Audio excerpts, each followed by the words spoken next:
hoje também está se falando muito sobre a CPI do crime organizado, né? Paralela a essa situação que está sendo investigada, que está sendo apurada, que está sendo criticada, que está sendo analisada da mega operação no Rio de Janeiro, além também das outras operações que estão acontecendo, a gente tem a operação na Bahia, tem a situação também no Ceará nessa semana.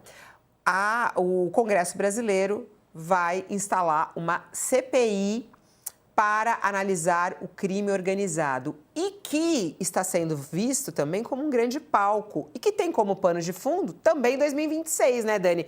Qual é a tua expectativa em relação a essa CPI? O que ela pode produzir, inclusive de ingredientes políticos para o ano que vem? Vinculada a 2026, essa CPI, a gente vai ver ali, já tem alguns nomes circulando, né? Como o do senador Sérgio Moro, que é pré-candidato ao governo do Paraná, como o do senador Flávio Bolsonaro, que tem, por óbvio, então, aí as suas inclinações políticas também de olho em 2026.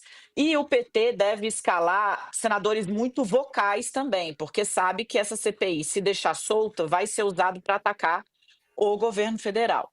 A grande questão aí, Fabiola, é saber se ela vai produzir só espuma para discussão política em rede social, que eu acho mais provável, ou se vai encontrar caminhos concretos e desvendar caminhos concretos, né? Por quê? O grande desafio do Brasil hoje é não virar uma espécie de Colômbia, é não virar um país onde o crime organizado, de tão bem estruturado, entrou nas instituições mais altas da República. Estou tentando conter o meu gatinho aqui, gente, que ele quer porque quer aparecer para a Fabiola Cidral. Deixa ele à Ai, Deus. vontade, deixa ele livre.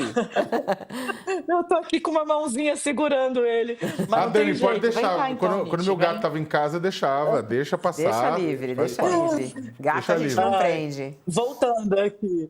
voltando aqui, né? Então, a grande questão é: vai conseguir apresentar caminhos concretos, desvendar caminhos concretos?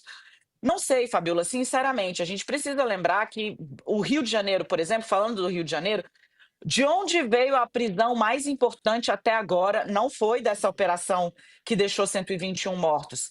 Veio de uma ação da Polícia Federal que pegou um ex-deputado estadual muito bem conectado, inclusive próximo ao atual governador Cláudio Castro. Repito, foi deputado estadual. Qual é o nome desse personagem? PH Joias. Este personagem é suspeito pela Polícia Federal de intermediar a venda de armas para organizações criminosas e lavar dinheiro para elas também. Aí você pensa, nossa, o PH Joia só atuava no Rio? Não, ele foi pego na operação que mirava os cabeças do PCC. Então você tem, inclusive, contato interestadual e interfaccional, porque é um cara que tem conexões no Rio e, a partir dele, a Polícia Federal está apostando que vai conseguir desdobrar uma série de ações. Por que eu vou nesse exemplo do TH Joias? Porque a gente precisa lembrar que, por exemplo, né, a mulher e a mãe do Adriano da Nóbrega, miliciano, que foi morto numa operação na Bahia também há alguns anos, trabalhavam no gabinete do Flávio Bolsonaro na Alerj, na Assembleia do Rio de Janeiro. O Fabrício Queiroz, lembra dele, querido assinante, querido telespectador? O Fabrício Queiroz, que era chefe de gabinete do Eduardo Bolsonaro, perdão, do Flávio Bolsonaro, assumiu, chamou para si a responsabilidade, falou: fui eu que nomeei. Flávio nem sabia quem era, de quem se tratava. Mas entende aonde chegava? Qual a situação do Rio hoje? O Rio tem as facções criminosas, as milícias e as narcomilícias, que são milicianos que hoje disputam território com o tráfico para vender droga também.